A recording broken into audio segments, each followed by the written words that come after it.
नमस्कार प्रिय साथियों, स्वागत है आपका अपने चैनल भक्ति सागर में।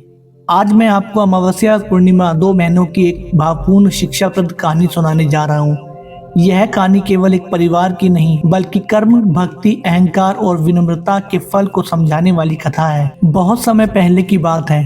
एक समृद्ध और सुख संपन्न राज्य में राजा धर्मपाल का शासन था। राज्य धन धान्य से भरा हुआ था और प्रजा भी संतुष्ट जीवन जी रही थी। राजा रानी की दो पुत्री थी और दो पुत्र थे। पुत्र वीरेंद्र और शौर्य और पुत्रियां पूर्णिमा और अमावस्या। पूर्णिमा बचपन से ही अत्यंत शांत और सरल स्वभाव की थी। उसका मुख चंद्रमा की तरह उज्जवल था। वह प्रतिदिन उठकर भगवान शिव की पूजा करती, तुलसी में जल चढ़ाती, मंदिर जाती, गरीबों को भोजन कराती और माता पिता की सेवा में कभी कोई कमी नहीं छोड़ती। घर के सारे काम भी वही संभालती थी।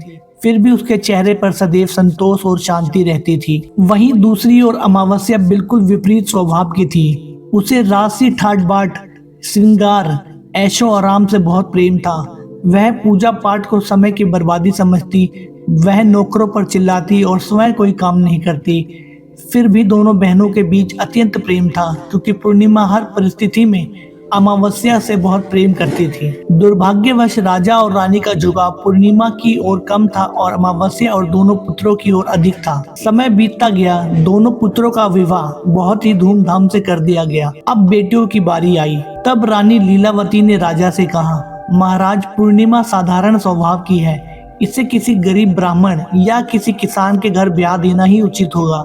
यह बड़े घर में जाकर पूजा पाठ नहीं कर पाएगी। राजा ने बिना सोचे समझे रानी की बात मान ली। अमावस्या का विवाह पास के राज्य में एक धनवान राजकुमार से कर दिया गया, जबकि पूर्णिमा को एक गरीब लेकिन सज्जन किसान के घर ब्याह दिया गया। अमावस्या को सोना चांदी, नौकर चाकर, राजसी सम्मान मिला, जबकि पूर्णिमा को केवल एक साधारण साड़ी और एक तुलसी का पौधा देकर विदा कर दिया गया। फिर भी पूर्णिमा ने इसे भगवान की इच्छा मानकर स्वीकार कर लिया। ससुराल पहुंचकर अमावस्या महारानी की तरह रहने लगी, जबकि पूर्णिमा अपने पति के साथ सीमित साधनों में भी प्रसन्न रहने लगी। उसका पति शांत और सांस्कृतिक था।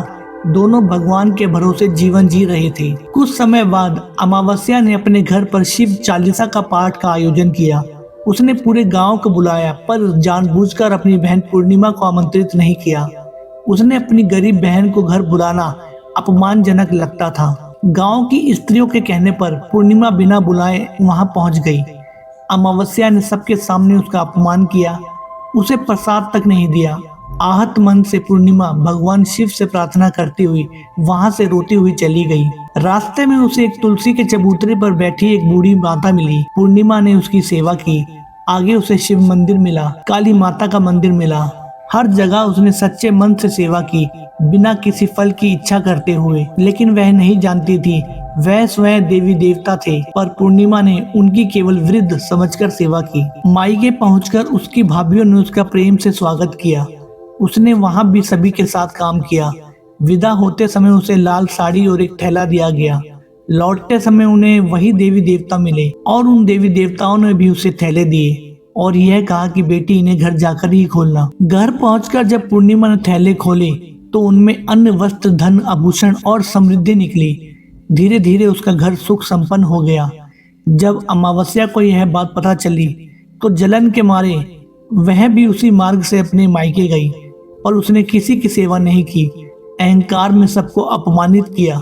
परिणाम स्वरूप उसे जो थैले मिले उनमें मिट्टी, पत्थर और विषैले जीव निकले। अंत में पछताकर पूर्णिमा के पास पहुंची। पूर्णिमा ने उसे कर्म और भक्ति का महत्व समझाया।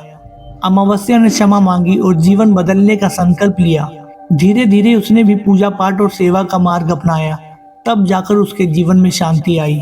प्रिय साथियों, यह कथा हमें सिखाती है सच्ची भक्ति, सेवा और विनम्रता कभी निष्फल नहीं जाती।